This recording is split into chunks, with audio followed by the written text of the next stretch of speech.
اللہ کا بہت بڑا احسان ہے کہ اللہ رب العزت نے ہمیں انسان بنایا اور ایمان کی توفیق عطا فرمائی اور آقائے نامدار حضرت محمد مصطفیٰ صلی اللہ علیہ وسلم کی امت میں پیدا فرمایا، اور اللہ نے اپنا فریضہ ادا کرنے کے لیے اپنے گھر میں بلایا۔ یہ اللہ کا ہمارے اوپر بہت ہی خصوصی احسان ہے، ورنہ بہت سارے لوگ ایسے ہیں جو اس وقت سفر میں ہیں، بہت سارے ہاسپٹل میں ہیں، اور بہت سارے اپنی مجبوریوں کی وجہ سے وہ مسجد کی طرف نہیں آ پائے۔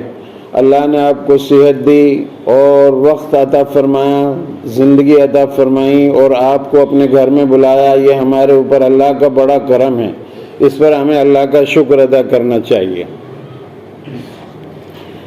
حدیث پاک میں آتا ہے میرے بھائیوں، جس آدمی کے اندر 3 باتیں ہوں وہ پکا منافق ہے۔ جس آدمی کے اندر 3 چیزیں پائی جائیں وہ سمجھ لو منافق ہے۔ منافق کافر سے بھی زیادہ بدتر ہے۔ ایک تو یہ جب بھی بات کرے گا تو جھوٹ بولے گا، باتوں میں اس کے کذب ہوگی، جھوٹ۔ جیسے خنزیر کا کھانا حرام ہے، اسی طرح جھوٹ کا بولنا حرام ہے۔ جیسے خنزیر کا کھانا حرام ہے، شراب کا پینا حرام ہے۔ کتنے مسلمان شراب پی رہے ہیں، آپ کے علاقوں سے کتنی بوتلیں نکل رہی ہیں۔ ہم لوگ جو بیٹھے ہوئے ہیں کتنا صبح شام جھوٹ بولتے ہیں، کبھی اللہ کے سامنے توبہ اور استغفار کیا، معافی مانگی؟ اللہ ہمارے گناہوں کی وجہ سے ہم سے ناراض ہو چکا ہے اور ہم سمجھ نہیں رہے ہیں۔ اکڑ دکھا رہے ہیں، زمین پر رہ کر اکڑ میں لگے ہوئے ہیں۔ قارون نے اکڑ دکھائی، گھمنڈ توڑ دیا، اللہ نے اس کا زمین میں دھسا دیا۔ فرعون نے اکڑ دکھائی، اللہ نے اس کو بھی دریا کے اندر ختم کر دیا، ڈبو دیا۔ قوم عاد کو 7-8 دن تک مسلسل ہوا چلائی، اور 8 دن اور 7 راتیں مسلسل ہوا چلتی رہی، ان کو اکھاڑ کر پھینک دیا اللہ تبارک و تعالیٰ نے۔ قوم سمود پتھروں میں، پہاڑوں میں اپنا گھر تراش کر بنا لیتے تھے۔ ان کے قد و قامت دونوں، قوم عاد اور سمود کے قد و قامت کھجور کے تنوں کے برابر۔ جب اللہ کا عذاب اور پکڑ آئی تو وہ ٹک نہیں پائے، ختم ہو گئے۔ انہوں نے سرکشی کی، نبیوں کی بات نہیں مانی، اللہ کے حکموں پر نہیں چلے۔ میرے عزیز و دوستو، ہمیں اللہ نے اب دنیا کے اندر تھوڑا موقع دیا ہے، صحت دی ہے، تو ہم جو ہے برائیوں کا ارتکاب کرنا بند کریں اور اپنی استطاعت اور وسعت کے مطابق برائیوں کو اپنے ہاتھوں سے روکیں۔ اپنے گھر والوں کو نماز کا حکم دیں، اپنی عورتوں کو نماز کا حکم دیں، اپنے بچوں کو نیک بنائیں تاکہ ہمارے مرنے کے بعد یہ نیک کام کریں، ہماری قبر میں کام آئے۔ تو اللہ کے رسول نے فرمایا صلی اللہ علیہ وسلم کہ جو آدمی بات کرے اور اس میں جھوٹ بولے تو یہ منافق ہے۔ جھوٹ کی اتنی سڑاند ہوتی ہے کہ جو ہمارے ساتھ محافظ فرشتے ہیں یہ بھی میلوں دور چلے جاتے ہیں ہمیں چھوڑ کر۔ جھوٹ کے اندر سے ان کو اتنی بدبو آتی ہے، اور جھوٹا آدمی کی سماج میں ویلو نہیں ہوتی، شرابی آدمی کی ویلو نہیں ہوتی۔ اس لیے میرے بھائیوں، برائیوں کا ارتکاب کرنا بند کرو۔ حدیث پاک میں آتا ہے جو آدمی غیبت کرتا ہے قبر میں اس کے عذاب ہوتا ہے، جو آدمی چغل خوری کرتا ہے قبر میں اس کے عذاب ہوتا ہے، اور ان گناہوں کی وجہ سے طرح طرح کے عذابوں میں اللہ ملوث کر دیتا ہے۔ جو ہمارے معاشرے میں گناہ پھیلے ہوئے ہیں، شادی آ رہی ہے تو پٹاخے چلا رہے، اللہ کی نعمتیں اس قدر ضائع کرتے ہیں کھانے میں شادی کے موقع پر کہ بے شمار نعمتیں زمین پر پڑی ہوئی ہوتی ہیں، کئی بچیوں کی شادی ہو سکتی ہے۔ اللہ تعالیٰ سب دیکھ رہا ہے ہماری سرکشی کو، ہم کم نہیں ہیں۔ یہ جو ہمارے ساتھ ہو رہا ہے دنیا کے اندر، یہ ہماری بدعمالیوں کی وجہ سے ہو رہا ہے۔ ورنہ ایمان والا اور دنیا میں ذلت اور رسوائی میں مبتلا ہو پریشان رہے، ایسا ہو نہیں سکتا۔ ابھی میں نے قرآن کی آیت پڑھی تھی، اس میں اللہ فرماتا ہے تہنوا ولا تحزنوا وانتم الاعلون ان کنتم مؤمنین، نہ سست رہو نہ غم کرو، غالب تو تم رہو گے اگر تم پورے مومن ہو۔ تو میرے بھائیو، ہمیں دیکھنا ہے کہ ہم مسلمان ہیں یا مومن ہیں کہ نہیں ہیں۔ اللہ کے رسول صلی اللہ علیہ وسلم نے فرمایا تھا قیامت کے قریب ایسے لوگ ہوں گے جو نماز بھی پڑھیں گے، روزہ بھی رکھیں گے، زکوٰۃ بھی دیں گے، حج بھی کریں گے، لیکن قرآن پر عمل نہیں کریں گے۔ ہم قرآن پر عمل نہیں کرتے۔ جب کوئی بات آتی ہے تو اپنی مرضی کے مطابق کام کرتے ہیں، قرآن کو پس پشت ڈال دیتے ہیں۔ ہم نے آج قرآن کو پس پشت ڈال دیا، ساری دنیا میں قرآن پیچھے رکھ دی گئی ہے۔ پڑھنے کو بظاہر ہم صفوں میں بیٹھ کر گھروں میں بیٹھ کے پڑھ رہے ہیں قرآن، لیکن اس پر عمل نہیں ہے۔ اللہ کے رسول صلی اللہ علیہ وسلم نے ارشاد فرمایا تھا ان قریب بہت سارے فتنے اٹھیں گے۔ عرض کیا گیا رسول اللہ صلی اللہ علیہ وسلم ان سے بچنے کی کیا تدبیر ہے، کیسے بچا جائے؟ ارشاد فرمایا قرآن اور حدیث کو مضبوط پکڑ لینا تو تم ان فتنوں سے بچ جاؤ گے۔ اللہ کے رسول صلی اللہ علیہ وسلم نے ارشاد فرمایا ان قریب تمہارے اوپر دوسری قومیں اس طرح ٹوٹ پڑیں گی جیسے بھوکا آدمی دسترخوان پر کھانے کے لیے ٹوٹ کر پڑتا ہے۔ پوچھا گیا یا رسول اللہ صلی اللہ علیہ وسلم ہماری تعداد بہت کم ہو جائے گی، دوسری قومیں ہم کو ختم کرنے ہڑپنے کی کوشش کریں گی؟ آپ صلی اللہ علیہ وسلم نے ارشاد فرمایا نہیں، تعداد میں تم بہت ہوگے۔ آج 57 ملک ہیں دنیا میں مسلمانوں کے، اور تعداد ان کی بہت زیادہ ہے، کیونکہ تعداد تو تمہاری بہت ہوگی، کیونکہ جی پھر اس کی وجہ کیا ہے کہ دوسری قومیں ہمیں ہڑپ لینے کی کوشش کریں گی۔ یوں فرمایا اللہ کے رسول صلی اللہ علیہ وسلم نے کہ تم موت سے نفرت کرو گے اور دولت سے، دنیا سے محبت کرو گے، یہ ہے تمہاری کمزوری۔ تمہیں دوسری قومیں ہڑپ لینے کی اس لیے کوشش کریں گی۔ آج ہم موت سے بھاگتے ہیں اور دنیا کی محبت ہمارے اندر بسی ہوئی ہے، اپنے پیسوں کو گن گن کر رکھ رہے ہیں۔ یحسب ان مالہ اخلدہ، تم کیا گمان کرتے ہو یہ مال تمہارے پاس ہمیشہ رہے گا؟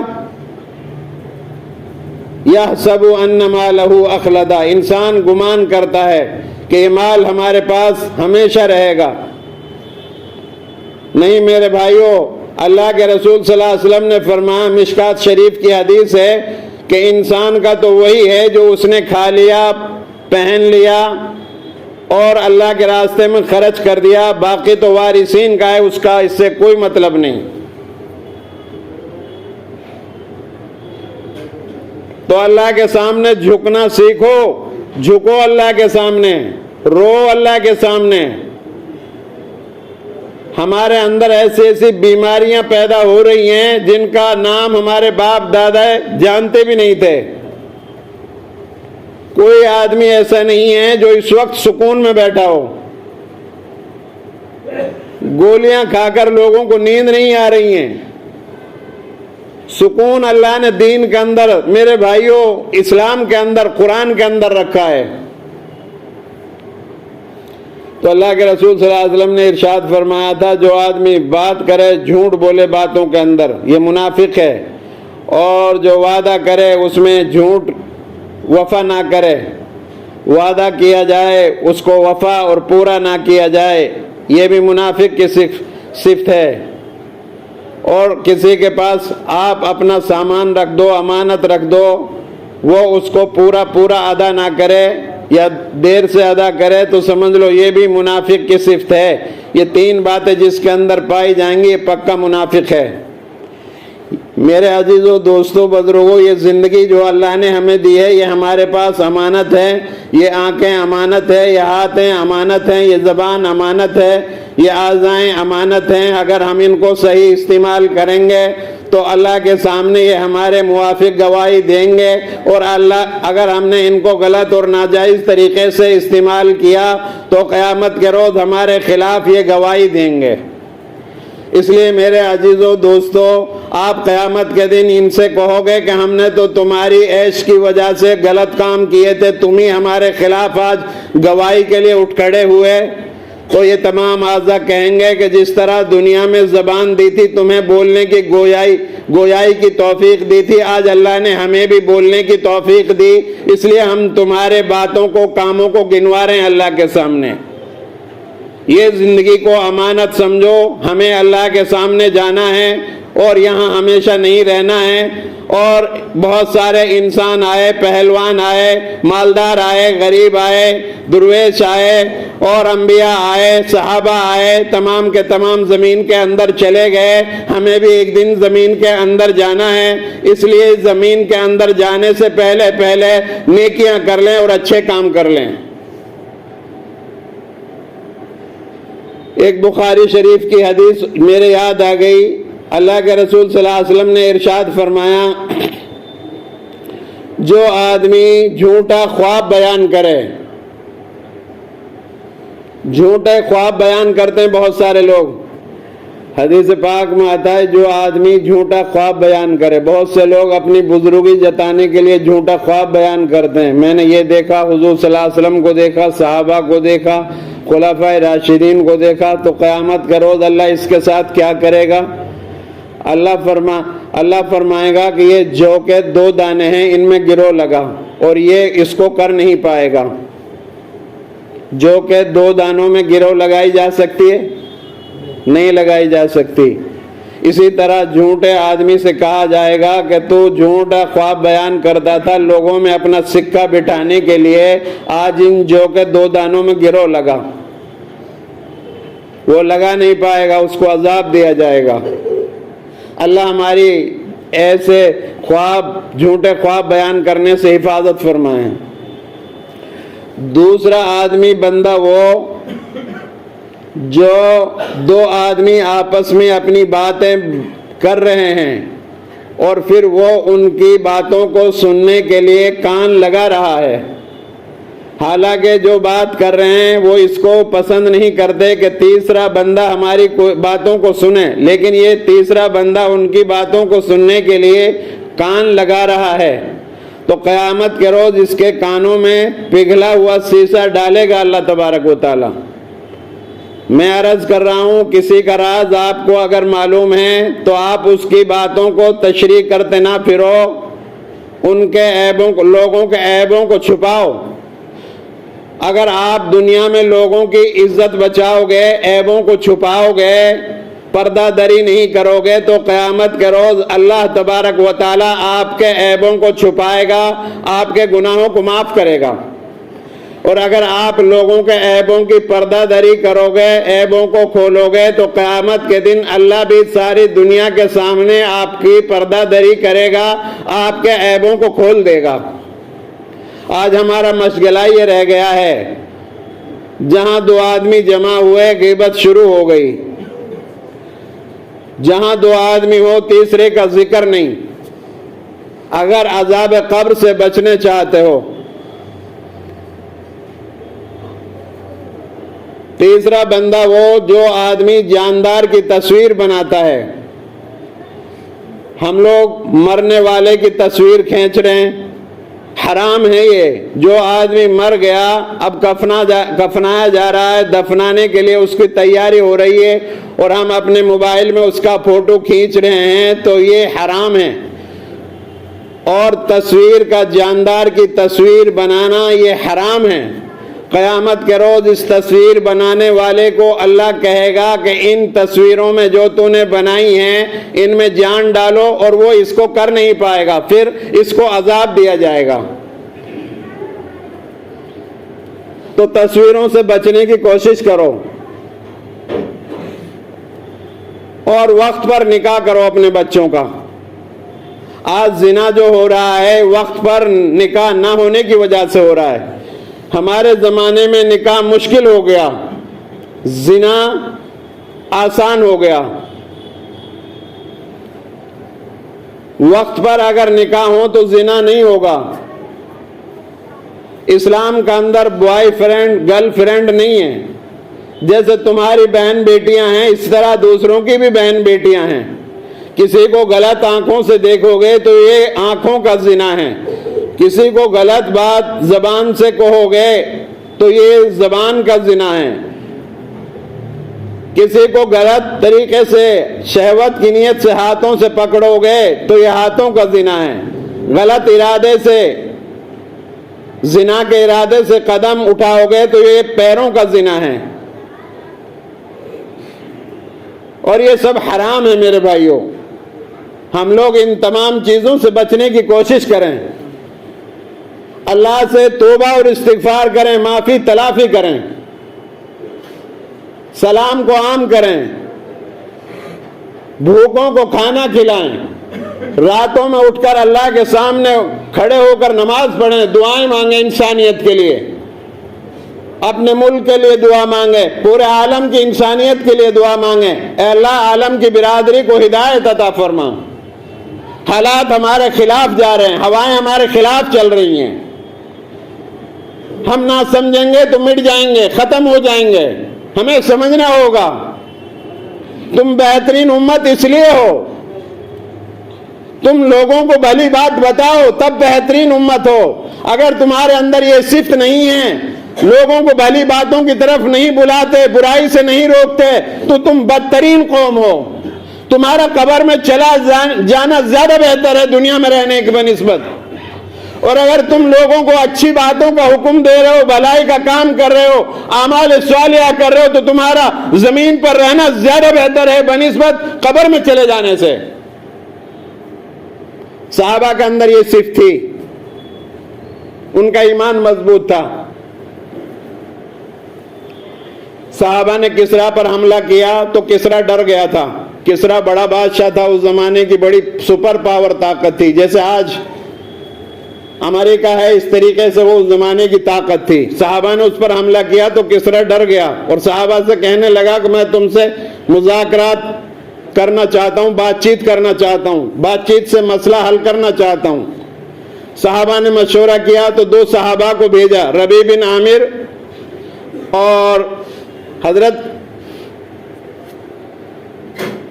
حذیفہ بن یمان کو بھیجا مشورہ کر کے۔ تو دونوں گئے تو مدینہ منورہ سے پیدل چل کر کئی سو کلومیٹر کے فاصلے کو طے کر کے تو کپڑے میلے ہو گئے تھے۔ تو ان کے دربان جہاں کھڑا ہوا تھا گارڈ جو ہے، اس نے کہا کہ بھائی تمہارے کپڑے میلے ہیں، تم اندر نہیں جا سکتے، کسرا سے ہمارے بادشاہ سے نہیں مل سکتے، ایسا کرو تم جو ہے ہمارے یہ کپڑا پہن لو، ان کپڑوں کو اتار دو۔ صحابہ نے ایمان کی وجہ سے خودداری سے کام لیا کہ نہیں، اگر کسرا کو ہم سے ملنا ہے تو ہمارے انہی کپڑوں میں ہم ملیں گے۔ اور بظاہر ہاتھوں میں ٹوٹی پھوٹی تلواریں تھی، قطرنیں لپٹی ہوئی تھی تلوار کے اوپر، آج کی طرح میزائل نہیں تھی ان کے پاس۔ تو دربان نے جو گارڈ کھڑا ہوا تھا اس نے اندر خبر دی کہ عجیب قسم کی مخلوق آ گئی ہے، نہ تو ہمارے دیے ہوئے کپڑا پہن رہی ہے اور جھکنے کے لیے تیار نہیں ہے، اپنا کپڑا میلا وہی انہی سے ملنا چاہتے ہیں بادشاہ سے۔ خبر دینے والا اندر گیا، دربان نے کہا کہ یہ جو ٹوٹی پھوٹی تلواریں ان سے تم ایران اس کو کسرا کو فتح کرو گے کیا؟ تو حضرت حذیفہ بن یمان نے فرمایا کہ تم نے ہماری ٹوٹی پھوٹی تلواریں دیکھی، ان کے چلانے والے ہاتھ نہیں دیکھے، کیونکہ وہ بھی دکھاؤ۔ تو صحابی نے فرمایا ایسا کرو جو تمہارے پاس سب سے بڑی سب سے مضبوط ڈھال ہو اسے ایک مضبوط آدمی لے کر کھڑے ہو۔ ایسا ہی ہوا، ایک مضبوط آدمی کے پاس مضبوط ڈھال دی گئی اور صحابہ سے کہا گیا اب وار کرو۔ حضرت حذیفہ بن یمان نے ایک وار میں ہی ٹوٹی سی تلوار سے اس کے 2 ٹکڑے کر دیے. سارے لوگ وہاں دنگ رہ گئے. یہ ان کے پاس کیا تھا؟ ایمان کی طاقت تھی. اب اندر گئے تو اندر کسریٰ نے ان کی ضیافت کے لیے دسترخوان بچھوایا. تو کھانا کھا رہے تھے. کھانا کھاتے ہوئے ایک نوالا زمین پر گر گیا. تو ہمارے نبی کی تعلیمات یہ ہے کہ جب دسترخوان پر کھاتے ہوئے کوئی نوالا گر جائے تو اس کو صاف کر کے اٹھا کر کھا لو. اس صحابی نے وہاں اس سنت کو زندہ کرنے کے لیے ہاتھ بڑھایا تو برابر میں بیٹھا ہوا ایک آدمی نے کونی ماری اور کہا کہ تم آج اس سنت کو ترک کر دو، چھوڑ دو. تم کسریٰ کے دربار میں بیٹھے ہوئے ہو، اگر تم اس کو اٹھا کر کھاؤ گے تو یہ لوگ جو ہے یہ کہیں گے کہ یہ نادیدہ قسم کے لوگ ہیں.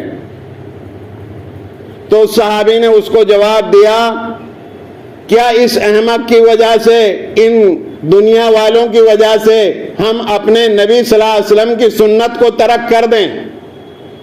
یہ عزت کریں یا ذلت کریں، ہم اپنے نبی کی سنت کو ترک نہیں کریں گے. یہ تھا ایمان. کسریٰ کے دربار میں جا کر اس کو ڈرا دیا. پھر کسریٰ کا طریقہ یہ تھا کہ اپنا آپ تو کرسی پر بیٹھتا تھا، باقیوں کو نیچے بٹھاتا تھا. تو صحابہ نے کہا ان سے، حضرت حذیفہ بن یمان اور حضرت ربیع بن عامر رضی اللہ تعالیٰ عنہما نے فرمایا، دیکھو بھائی کسریٰ، ہم محمد الرسول اللہ صلی اللہ علیہ وسلم کے تعلیمات کے پیروکار ہیں. یا تو تم نیچے بیٹھ کر، ہم بھی نیچے بیٹھیں زمین پر اور پھر بات کریں، مذاکرات کریں، یا پھر تم کرسی پر بیٹھو تو ہمارے لیے بھی کرسی منگائی جائیں. ہم نبی صلی اللہ علیہ وسلم کے طریقوں کو نہیں چھوڑ سکتے. تو کسریٰ نے کہا کہ تم تو ہماری یہاں بے عزتی کرنے کے لیے آئے ہو. اور پھر ان کو جو ہے بات کرنے کے بجائے ایک ٹوکری مٹی دے دی انہوں نے. اس کا مطلب یہ تھا کہ بے عزت کر کے کسی کو اپنے دربار سے بھگا دینا. صحابہ اس مٹی کی ٹوکری کو لے جانے میں کامیاب رہے اور جاتے وقت یہ بات کہہ گئے کہ کسریٰ، ایران کی مٹی تو نے ہمارے لیے اب دے دی، ہم اس کو فتح کر کے رہیں گے. اب وہ بڑے توہم پرست آدمی تھے یہ لوگ. انہوں نے کہا کہ یہ تو بڑی غلط بات ہو گئی، ایسا کرو، اپنے آدمیوں سے کہا کہ ان سے اپنی مٹی کو لے کر آؤ واپس. لیکن یہ صحابہ کہاں ملنے والے تھے، لے جانے میں کامیاب ہو گئے. چنانچہ حضرت عمر رضی اللہ تعالیٰ عنہ کے زمانے میں کسریٰ کا جو تاج و تخت کئی آدمی اسے اٹھاتے تھے عزت کے ساتھ اور کسریٰ کے سر پر رکھتے تھے، اور سونا اور چاندی، ہیرے اور جواہرات سے جڑا ہوا تھا. وہ مسجد نبوی کی صحن میں پڑا ہوا تھا. اور ایران جو ہے فتح ہوا اور کسریٰ کا نام و نشان مٹ گیا. یہ جب تھا جب مسلمان آپس میں اتحاد تھا، مسلمانوں کے اندر ایمان ان کا مضبوط تھا، بڑی سے بڑی طاقت سے لڑ جاتے تھے. آج ہمارا ایمان کمزور ہے اور ہم ایک پٹ رہا ہے، سب دیکھ رہے ہیں، جتنے بھی دیکھ رہے ہیں سب منافق ہیں، یہ ڈرے ہوئے ہیں، انہیں اپنی کرسیوں سے محبت ہے.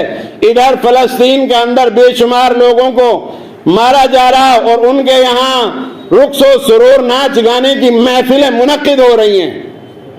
ایسے لوگوں سے حرمین شریف کی ذمہ داری لے لی جائے گی. اللہ تبارک و تعالی ان سے بیت اللہ کی ذمہ داری لے گا اور مسجد نبوی کی ذمہ داری، روضہ اطہر کی ذمہ داری ایسے لوگوں سے لے گا.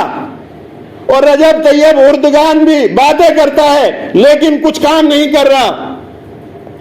سارے لوگ مر رہے ہیں، مسجدیں ٹوٹ رہی ہیں اور زخمی آدمیوں کو بھی نہیں چھوڑا جا رہا، اسپتالوں کے اندر مارا جا رہا، عورتوں کو نہیں بخشا جا رہا. میرے بھائیوں، اللہ آپ سے توبہ اور استغفار چاہتا ہے. توبہ اور استغفار کرو، اللہ سے معافی تلافی کرو. اللہ کے عذاب نمودار ہو رہے ہیں، آج وہ پٹ رہے ہیں، کل ہماری بھی باری آ جائے گی. ہمیں بھی یہاں محفوظ مت سمجھنا آپ. روزانہ ہماری یہاں پٹائی ہو رہی ہے طرح طرح سے. اپنے ملک کی، قوم کی، سماج کی خدمت کریں اور امن کی بات کریں، لڑائی جھگڑوں سے بچیں، نمازوں کی پابندی کریں، سلام کا رواج دیں، موت کی تیاری کریں. نوجوان بچے خالی نہ بیٹھیں، موبائل بلا وجہ نہ چلائیں، تصویر کشی کا رواج نہ دیں، خودکشی کا رواج نہ دیں. محنت کریں، جد و جہد کریں، آگے بڑھیں. اور محنت کر کے اپنے ایمان کو مضبوط بنائیں، اللہ کے سامنے جھکے، اللہ سے مانگیں، شرک اور بدعت اور خرافات سے بچیں، بیاہ شادیوں میں فضول خرچی سے بچیں۔ اللہ سے دعا ہے اللہ رب العالمین مجھے اور آپ سب کو عمل کرنے کی توفیق عطا فرمائیں۔ وآخر دعوانا ان الحمدللہ رب العالمین۔